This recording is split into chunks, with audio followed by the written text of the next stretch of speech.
अस्सलामु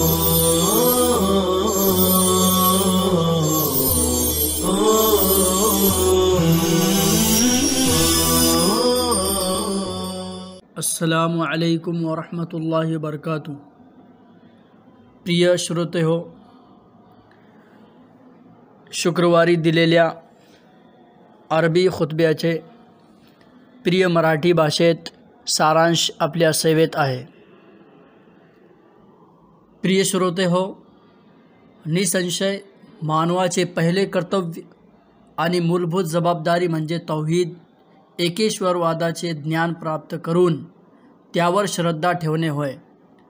आणि हा असा महत्त्वाचा बाब आहे की याशिवाय मानवाची कोणतीही उपासना किंवा सत्कर्मे स्वीकारली जाणार नाही। मानव आपल्या प्रभूसमोर सर्वात चांगली गोष्ट घेऊन हजर होईल ती म्हणजे एकेश्वरवाद, म्हणजे खरी श्रद्धा आणि सत्कर्म। तौहीदचे दोन प्रकार आहे, यावर अहले सुन्नत वल जमात अर्थात या लोक व परलोकामध्ये यशस्वी होणारा एक संघटन सहमत आहेत। पहिले, एकेश्वरवादावर खरी श्रद्धा ठेवणे, दुसरे एकेश्वरवादावर पूर्णपणे अंमलबजावणी करणे। तौहीद इल्मी म्हणजे अल्लाहचे खरे ज्ञान प्राप्त करून त्यावर श्रद्धा ठेवणे आणि आपल्या निर्मात्याला पालनकर्ता, सर्वशक्तिमान, सामर्थ्यवान मानणे। या सृष्टीत आणि आपल्या स्वतःच्या अस्तित्वात देखील या एकेश्वरवादाचे असंख्य पुरावे आहेत। पवित्र कुराणमध्ये अल्लाह म्हणतो, दृढ श्रद्धा बाळगणाऱ्यांसाठी भूतलावर अल्लाहच्या सामर्थ्याच्या अनेक खुणा आहेत, तसेच स्वतः तुमच्यामध्येही अनेक खुणा आहेत, तर मग ते तुम्ही पाहत नाही। संपूर्ण मानवजातीच्या ईश्वराच्या नावात व गुणामध्ये एकेश्वरवाद याचा सारांश असा आहे की अल्लाहला त्याच्या सर्व नावे आणि गुणामध्ये कोणत्याही प्रकारचे बदल न करता आणि कोणत्याही परिस्थिती किंवा उदाहरणाशिवाय श्रद्धा ठेवणे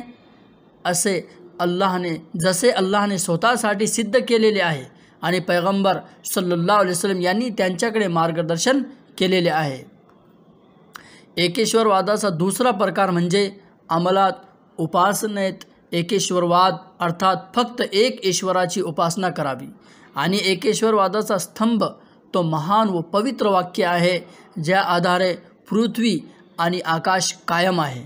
संपूर्ण सृष्टीची निर्मिती करण्यात आली आणि त्या पवित्र वाक्यासह सर्व पैगंबर पाठवले गेले, सर्व ईश्वरीय ग्रंथ अवतरण्यात आले। त्याच पवित्र वाक्याला समोर ठेवून हिशोब घेतला जाईल आणि स्वर्ग व नर्क निश्चित केले जाईल आणि त्याच्यामुळेच लोक दोन गटात विभागले गेले, श्रद्धावंत व अश्रद्धावंत। तो पवित्र व पावन शब्द आहे ला इलाहा इल्लल्लाह, जो पवित्र धर्माचा एक पाया आहे, एक मजबूत कडा आहे।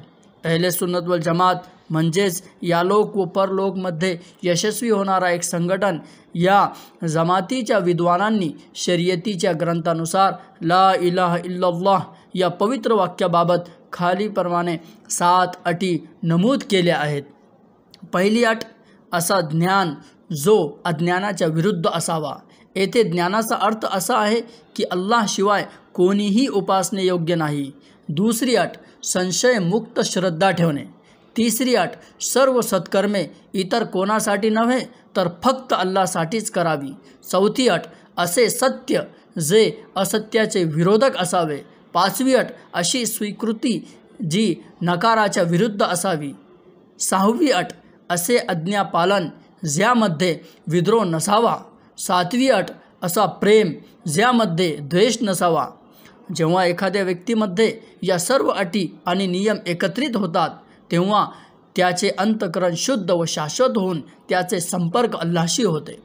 तो अल्लाहच्या आदेशांचे पालन करतो, त्याचे हृदय अल्लाहवर खरी श्रद्धा व विश्वास ठेवणारा बनतो। अल्लामा इब्नुल क़य्यिम रहमतुल्लाहि अलैह म्हणतात की तौहीद एकेश्वरवाद म्हणजे अल्लाहला फक्त निर्माता, पालनकर्ता मानणेच नव्हे तर अल्लावर खरे प्रेम, खरी श्रद्धा, त्याच्यापुढे समर्पण, परिपूर्ण आज्ञापालन आणि प्रत्येक कामात अल्लाहची प्रसन्नता व अप्रसन्नता जाणून अल्लाह ज्या कर्माने प्रसन्न होतो ते सत्कर्म करणे आणि ज्या कर्माने अप्रसन्न होतो त्यापासून दूर राहणे, या सर्व गोष्टीवर अंमलबजावणी करणे म्हणजे तौहीद आणि एकेश्वरवादावर खऱ्या अर्थाने श्रद्धा ठेवणे होय. प्रिय बंधूंनो, अल्लाहचे ज्ञान प्राप्त करणे मानवाला खऱ्या अर्थाने अल्लाहची ओळख करून देतो आणि त्यामुळे मनुष्य प्रत्येक कृत्य अल्लाहला प्रत्यक्ष आपल्यासमोर समजून करतो. याचे एक स्पष्ट उदाहरण जेव्हा पवित्र प्रेषित मोहम्मद पैगंबर सल्लल्लाहु अलैहि वसल्लम आपले अगदी निकटचे मित्र हजरत अबूबकर सिद्दीक रदियल्लाहु ताला अन्हु यांच्या समवेत एका गुहेत आश्रय घेतात, तेव्हा शत्रू गुहेच्या अगदी जवळ येतात.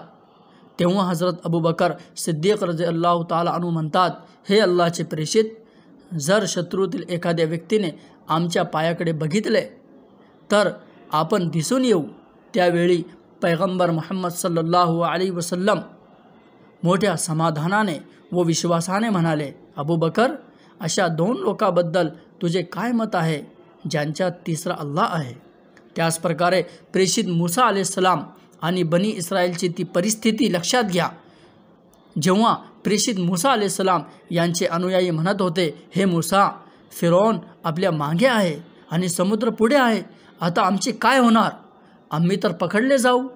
या प्रसंगी प्रेषित मूसा अलैहिस्सलाम अल्लाहच्या वचनावर श्रद्धा ठेवत समाधानाने आणि पूर्ण विश्वासाने म्हणाले, काही होणार नाही, माझा अल्लाह माझ्या बरोबर आहे. म्हणून मग अल्लाहकडून मदत आली आणि त्यांचे जीवन बदलले. अल्लाहशी प्रार्थना आहे की आम्हा सर्व मानवांना खरी श्रद्धा ठेवण्याची सुबुद्धी देव.